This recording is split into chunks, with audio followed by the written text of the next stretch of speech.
sticking with me through the astrophysics stuff. It is, it's over Derry Joe's head. It's okay, Derry Joe. It's a lot of it's over my head.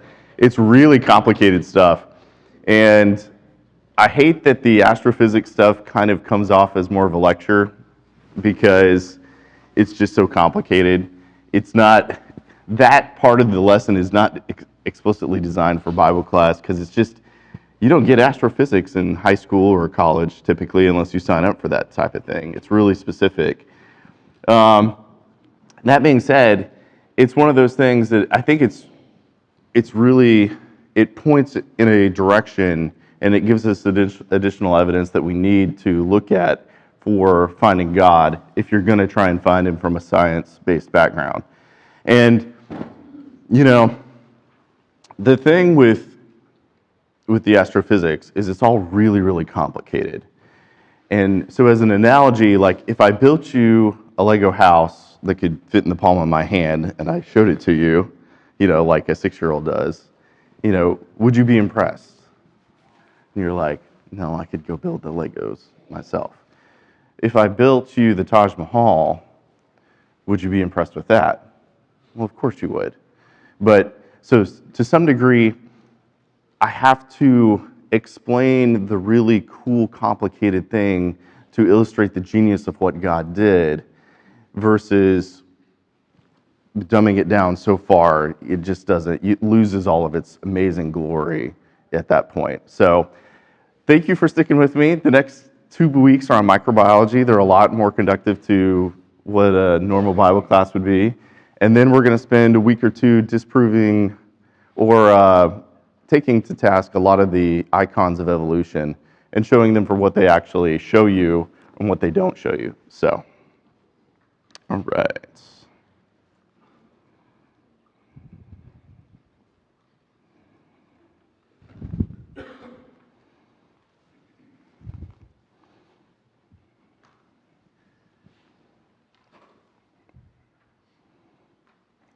All right, DNA, microbiology, and mutations. So we're not going to look at, we're not looking at physics anymore. We're looking at how the cell works and all of the pieces that build up living organisms at this point, okay? Okay. Who can help me out? Robert, can you help me out, man? Help me out with Ninja Turtles. How did the Ninja Turtles get their superpowers? They in a lab and mutations and stuff, and supposedly I think mutations are real, so Yeah. they got their superpowers from a lab. They were in a lab and they had this ooze cracked over them and they mutated, right? This is the standard superhero trope, you know, like in all of your comic books, mutations are always these amazing things. They give you superpowers, they let you fly, they turn you into the Hulk and all of those things. All right, this is the evolutionary mechanism. This is the thing that they use to prove that evolution works, okay? This is their one tool that they get to use. And let's take a look and see what really causes mutations, okay? So if you're not in a lab and you're not a superhero, if you're not the Hulk, if you're not Peter Parker, there's 4 things that actually can cause mutations for you. First of them is ionizing radiation, okay? So if you go to the beach, you forget to put on sunscreen that day, you will get a sunburn. Do that quite a few times, and eventually the UV rays from the sun will hit you so many times, it will cause a mutation in your skin, and you will get skin cancer, okay? Same type thing with X-rays. X-rays are these powerful things that let us see through people and see through machines and all of those things. But if you don't protect yourself and you get a high enough dose of those things, the X-rays will cause the mutations as well, okay? Okay? Second thing we can look at. There's chemicals out there that we know cause mutations. Cigarette smoke contains dozens of mutagenic chemicals that we know will cause mutations inside the cells. Nitrates and preservatives. So these are most commonly found in like hot dogs and bacon and barbecue and all the really, really good food. And then certain chemicals, benzoyl peroxide is a common ingredient in acne products. Okay, and then the third thing that can cause mutation from an external source is exposure to certain bacteria and certain viruses.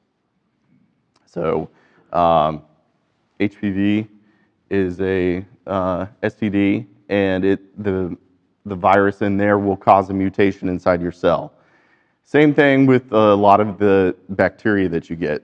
Some of those, when you ingest them, they mess with you and they can cause mutations, okay? So if you don't get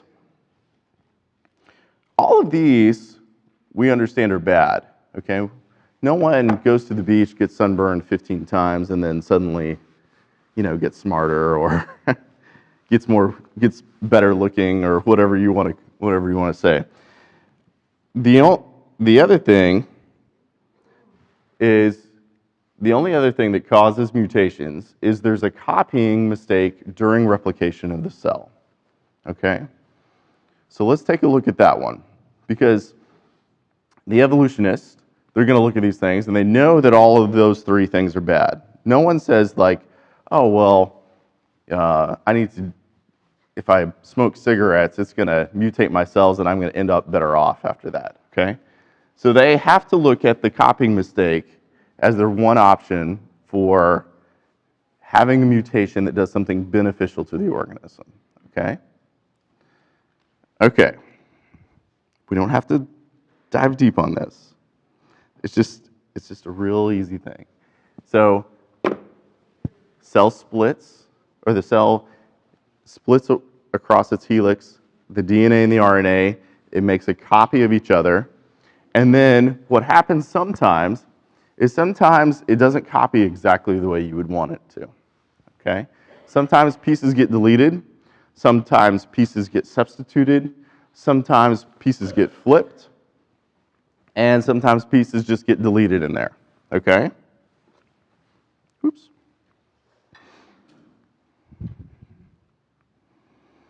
All right.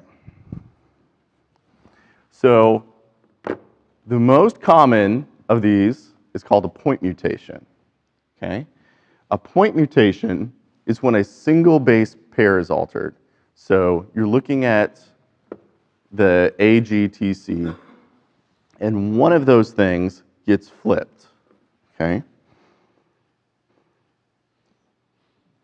The interesting thing about this is the most common thing that you can look at, is when your cells are trying to build out proteins and they're trying to build out amino acids, there's a sequence that they have to follow.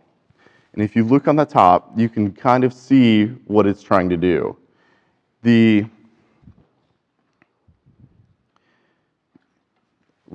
you look at the top left, the GCA is going to make that one amino acid, okay? And then when you have that one amino acid, then you go to the next one, and you do the UAU, and it makes that amino acid. So when all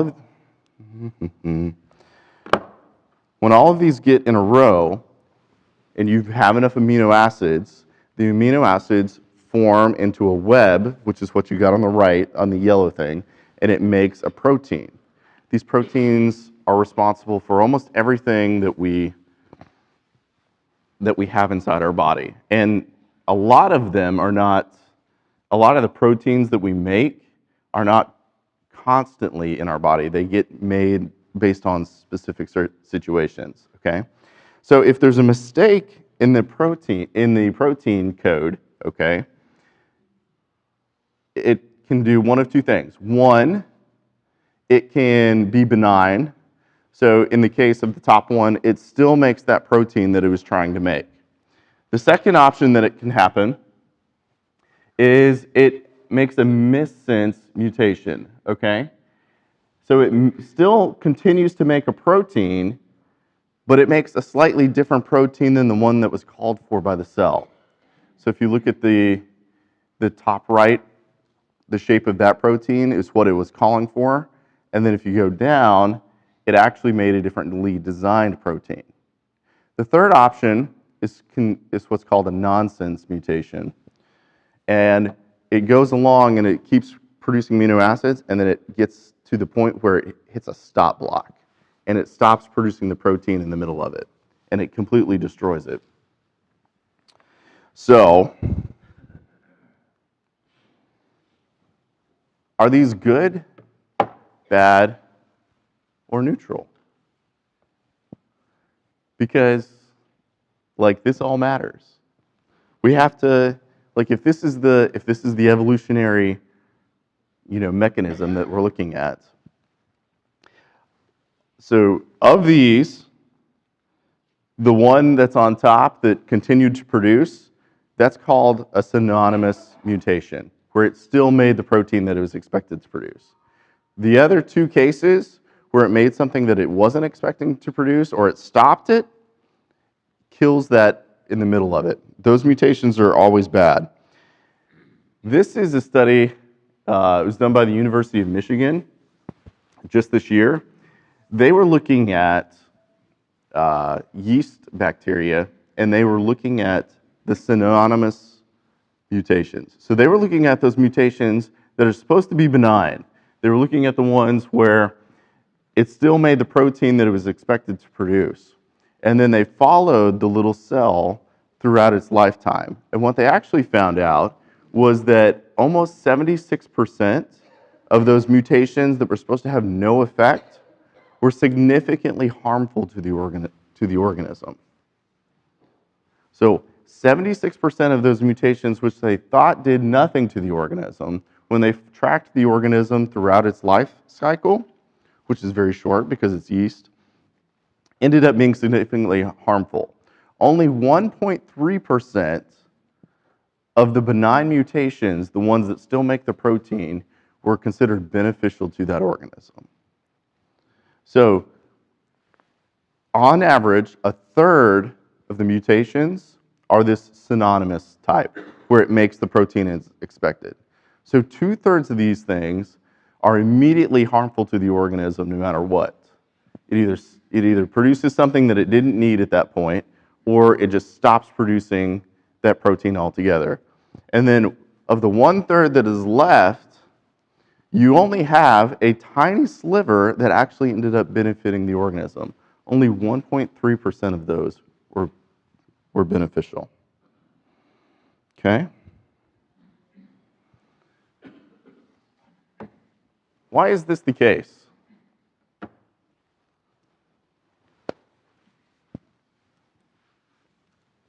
Why are all these copying mistakes bad? It's not the design called for. Okay? Why else?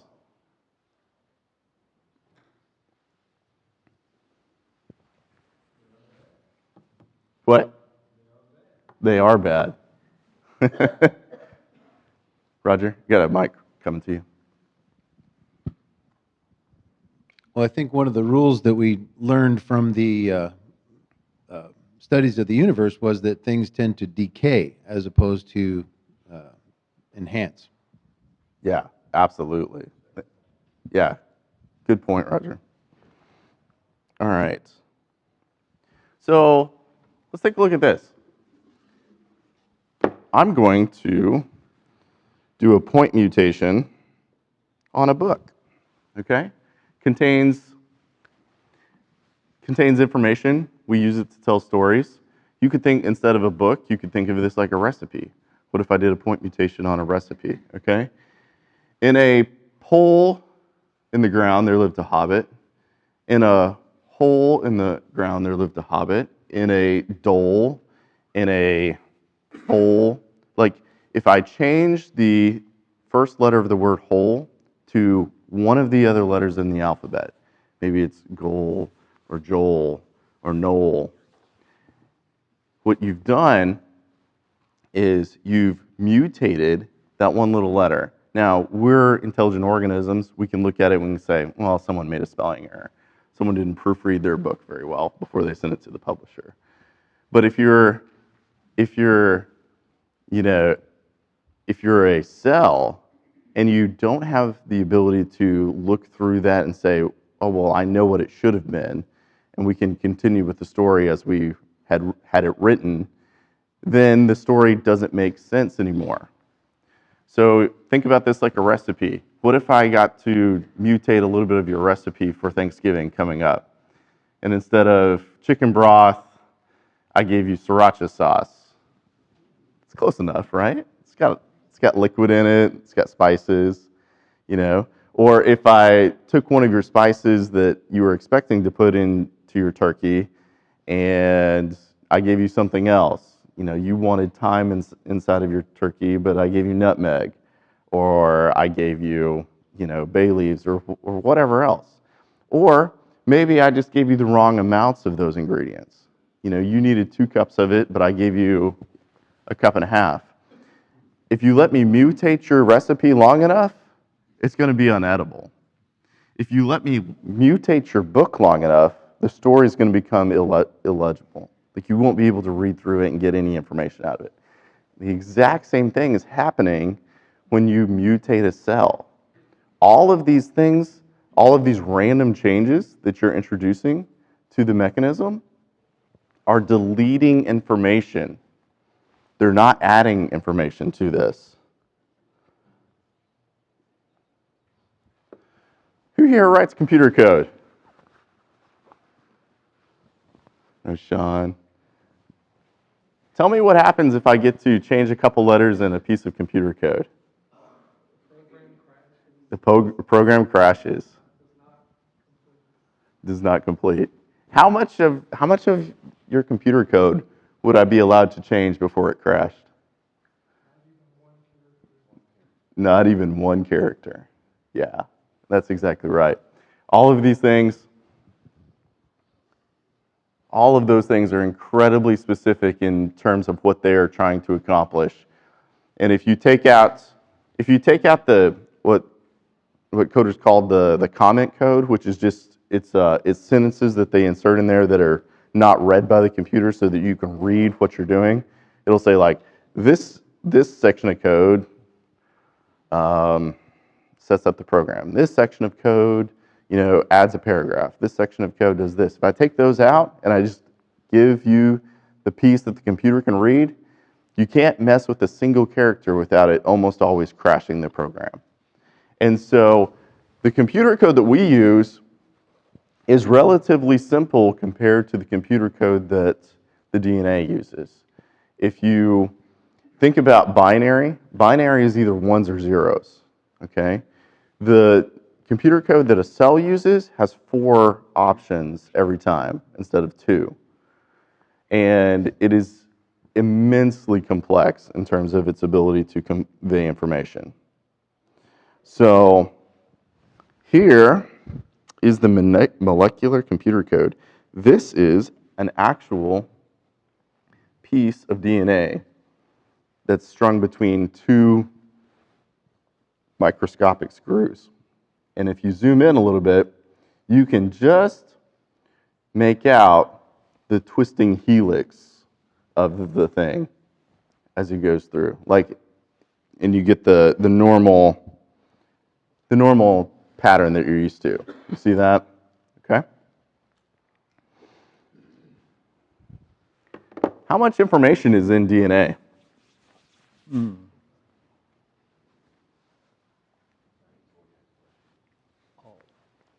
George? I'd say practically all. I'll say all of it. All of it? That's a good amount. Yeah. Oh, Yeah. I have a question. Go for it, George. You mentioned that only 3% of those mutations that you covered are good. 97 are bad. I'm going to try to complicate that some more. In reduction division of the cells, how many of those mutations are carried on? How many of them become part of the organism? Part of the new cells. Yeah, that's a good question. I don't know the answer off the top of my head. It is more complicated than we're making it out to be even right now. You're exactly right. So what George is pointing out is not only does the mutation have to happen, the mutation has to be beneficial, which is very hard to do because you're deleting or inserting information into the middle of the recipe. The mutation has to be carried on to the next generation of the offspring. And to some degree, there's another complication because the mutation has to be expressed typically. So only 1% of our DNA is coding DNA. Most of the other parts of it are non-coding. And so it may not even be enough to have a beneficial mutation turn on a certain thing if it doesn't get expressed in the organism. So you may have to have multiple mutations happen at the same time in order for something to appear in the organism. So like if I give the mutation for, I don't know, for the moose to get extra big antlers, let's say it wants that. Not that it gets any choice in the matter, but let's say we want a moose with extra big antlers. And I give it the mutation to do it, but there isn't the mutation to turn that code on at the same time in another section of the DNA, then the first one won't even be expressed in the organism and it won't even know. It won't ever happen anyway. So, all right. The computer scientists these days are actually breaking apart DNA and they're using it as a storage mechanism for all sorts of, they're using it like a hard drive, is what they're doing, okay? It is estimated that 1 gram of DNA can store 215 petabytes of information. So a petabyte is 1,000,000 gigabytes. And if you're in computer science, you know this is just an insane amount of information.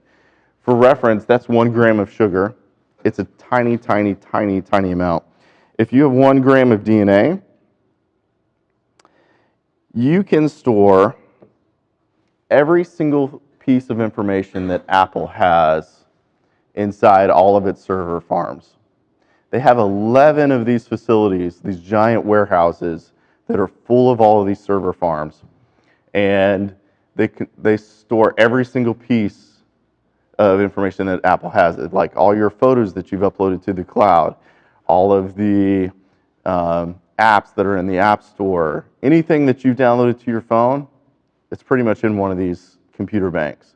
If you have 2 grams of DNA, 2 grams of DNA, you can store every single piece of information that Google has.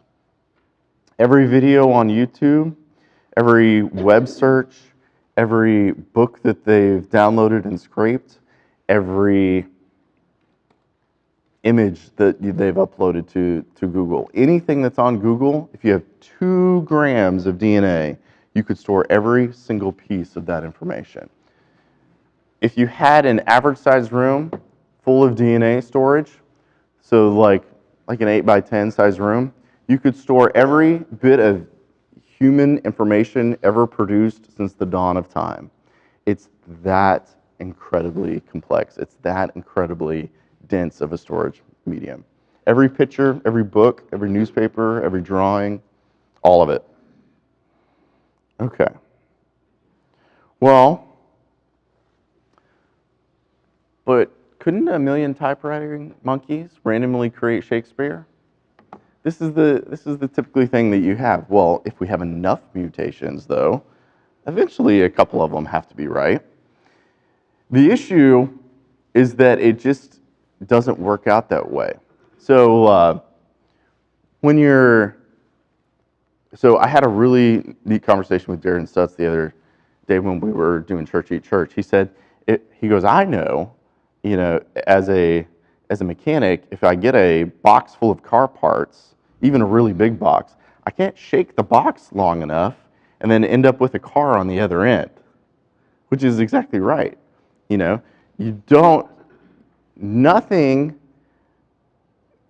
Anything produced by randomness never conveys information. Like no matter how many times you shake the box full of car parts, the bolts are not going to find themselves and put themselves together and get the nut on the other side. All of those things need precision in terms of how they're happening. The same type thing is when you're writing the code. So we've got this incredibly dense storage medium of DNA, and it's holding all of the blueprints to make all of the stuff that we need every day. You know, all the stuff for respiration of the cells, all the stuff for digestion, all the stuff for just basic functions of our you know, it produces fluids for our eyes so that our eyes work the way we want to. It produces hair follicles and hair cells so that our hair keeps growing. It does all of those things, okay? And it doesn't produce them all the time. The computer code knows, well, sometimes we need a certain amount of this protein, and sometimes that's all we need. And then it also knows that sometimes I need this protein because I'm in this specific situation. So you can be in situations where, let's say you're fasting, okay? Let's say you're not eating. I've done it twice, and the weird thing about fasting is the first couple days you're hungry. Usually day 1 and day 2 are pretty terrible. And then usually day 3 and on is not a huge deal. So what's happening is the mechanism that your body produces to tell you that you're hungry, it gets to a point where it's going to say, well, there's not food. There's no real, the person knows he's hungry, and he's going to eat food if he gets it, but the chemical that makes you feel hungry is going to wear out at some point because it just doesn't help the situation at that point. It's going to stop producing it. And then once you start eating again, it will kick back into gear to remind you to eat. So oh yes, go ahead. The probability of one random mutation that is beneficial is incredibly improbable. But how about simultaneous mutations that are beneficial is even less. I'll give an example. In the case of birds, their ability to fly, we know how complicated those pilots in the auditorium know, and other people too, that flying is very complicated, even for people with their intelligence, but birds are able to fly. They don't learn that behavior as people would. The ability to fly is encoded into their autonomic system, into their genes. Mm-hmm. That is, they know how to fly without anyone teaching them because God encoded it into their genes. But think of the tens of thousands of mutations that would be necessary first to form the bird and the bones and the wings. But simultaneously, all the instructions on how to fly have to be encoded into the genes. Simultaneously, otherwise the bird would not be able to fly. But we see that they can. Yeah, if I have these really cool wings and tail feathers, but I don't know how to use them, I still hop around on the ground, and I'm still bait for whatever is hunting me at that point. Yeah, absolutely. So there is less than a 1 in a trillion chance of a universe of monkeys typing on typewriters. They have less than a 1 in a trillion chance of producing any document 79 characters long. So this is half of a Twitter tweet. Half of a Twitter tweet is the amount of information that it becomes impossible to produce. So think about this in terms of the information that's contained inside your cells. You have a coding recipe that's quadrillions of lines long, and it has to be performed in a very specific order. And then if you look at the random chance element, it's telling you anything beyond 79 characters, well, it's actually also telling you that 79 characters is functionally impossible. You cannot shake up a bag of car parts and have it produce anything meaningful. You can't shake up a bag of Scrabble letters and spill it out on the table and have that produce anything meaningful. You get a bunch of gobbledygook. The probability of therefore producing like Hamlet is 0 in any operational sense of the event. And it goes on to say, anyone who gives this argument has a very, very misleading conclusion about the law of large numbers. So beyond a reasonable probability is 0. This is kind of the thing we were talking about last week when I was saying, like, you can flip 10 heads in a row and you can get 10 coins in a row and you can get 10 heads. You can possibly do it with 20. It is impossible to do it with 100 or 200 coins. The law of large numbers at that point takes over, and it makes everything beyond a certain point functionally equivalent to 0. It makes it theoretically impossible. Whoop. I'll go back. Okay, so this is the Scrabble letters thing. So it's not only that we have to have this information produce something that's that produces new data, it also has to be in a specific arrangement. So both of the letter sequences below are incredibly improbable. The first one was generated just by a random letter generator, and the second one was obviously designed to convey information, okay? Both of them are incredibly improbable. Only one of them is useful to us. All right, so let's take a look at this. This is the amino acid chain. These are the pieces of the protein that we're trying to make, okay? So you get a little section of DNA, and the little section of DNA will make an amino acid. And then the next section of DNA will make another little amino acid. And you go so on and so on and so on. So how many of these things do you need to make a protein? Does anyone know?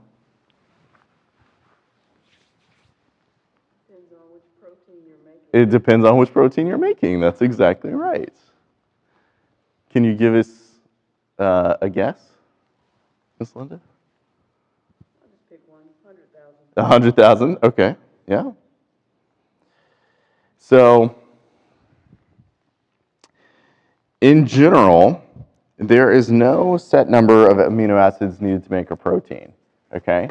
The most simple protein that exists out there is called TRPK, and it is found in the saliva of Gila monsters, those kind of ugly looking little lizards, okay? The largest one out there is called Tintin, and it exists inside every single person inside this room this morning. It is the protein that is responsible for muscle elasticity. So anytime you try to move your arm or try to walk down the road, you use this protein, okay? In general, if you just took a random protein structure and you said how many amino acids in it, 100-ish, 150 is a pretty normal amount if you were looking at all of those things, okay? So how many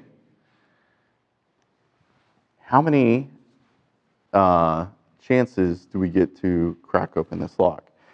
So the idea behind this is, if you have a bike lock with just the standard 4 combinations, if you give a committed bike thief enough time, it's actually not a super huge amount of time. If you give him 8 hours and he sits there and he checks combinations at the rate of 1 per second, he can crack open your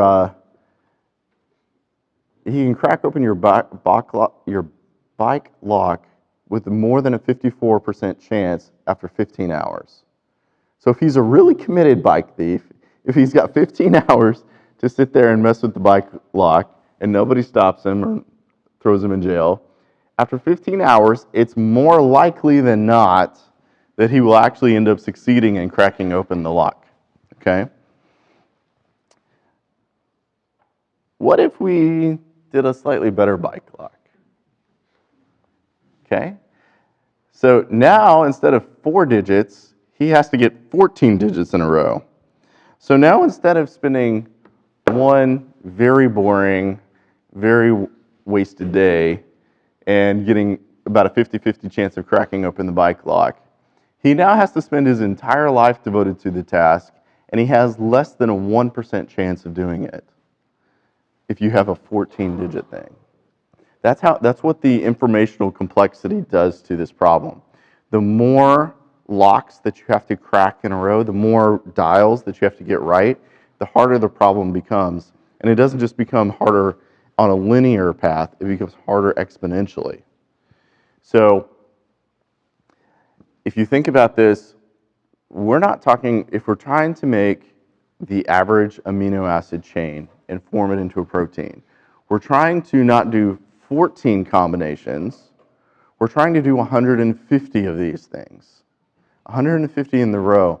And it's actually much worse than this because under the bike lock scenario, we only have 0 through 9 that we can look at and we can twist the knobs for it. Under this scenario, think about letters. If you have, there's 22-ish amino acids out there. I don't remember, somewhere around there. There's around that many amino acids. So think about instead of numbers in the bike lock, what if the bike locks were a lot bigger and there was letters on each one of them, and you went A through Z? That's the type of thing that you'd have to do. So it's not only 0 through 9, it's now A through Z. So they're big honking dials on there, and it's not just 4 of them in a row. There's 150 of them in a row. You really, really get a sense of you run onto the probability of any of these things happening randomly becomes functionally equivalent to 0. You run into the same math problem that you did when you were looking at the universe at large. Okay. Hang on. Yeah. So molecular biologist Douglas Axe did research from 1990 to 2003 on DNA-based sequences. Using a sampling technique called site-directed mutagenesis for a short functional protein, 150 amino acids in length, there's 10 to the 77th non-functional combinations. There's 10 to the 77th power of, I know, it's a really big number. So remember when we were talking about the ruler across the universe? This is the same type order of magnitude. Like if I let you choose 1 inch of space between here, from one side of the universe to the other, that's the type of probability we're talking about. Everything out there is non-functional. Like you can't mutate a cell and get something functional out of it, because when you scramble up the Scrabble letters and you just throw them out on the table, there's the chance of getting something reasonable is 0. You're always going to get a bunch of letters that are going to contain gobbledygook. You're always going to get a bunch of things that don't make any sense. So his bike lock problem is 77 dials long. Or that number. One chance in that to get a single protein. We haven't made an organism yet. We've made a single protein if we happen to go through this exercise, okay? Yeah, there's another thing. Physicists estimate there's 10 to the 80th power of elementary particles in the universe. So all the protons, neutrons, and electrons. So you have one chance to pick the single proton in the universe. Not just in this room, not just in the world, not just in our solar system, in the universe at large. Okay, how many proteins do we need to make something reasonable? Like, I don't just need a protein, I need a living organism. If you want to produce a yeast fungus, you need about 4,400 proteins of the right size and shape. And it's actually worse than this because these proteins, they have what's called left-handed and right-handed versions. And the left-handed versions don't like talking to the right-handed versions. So it's even worse. Yes, Miss Linda? Well, one of the Here, can we get you a microphone? Hang on one second. Thank you.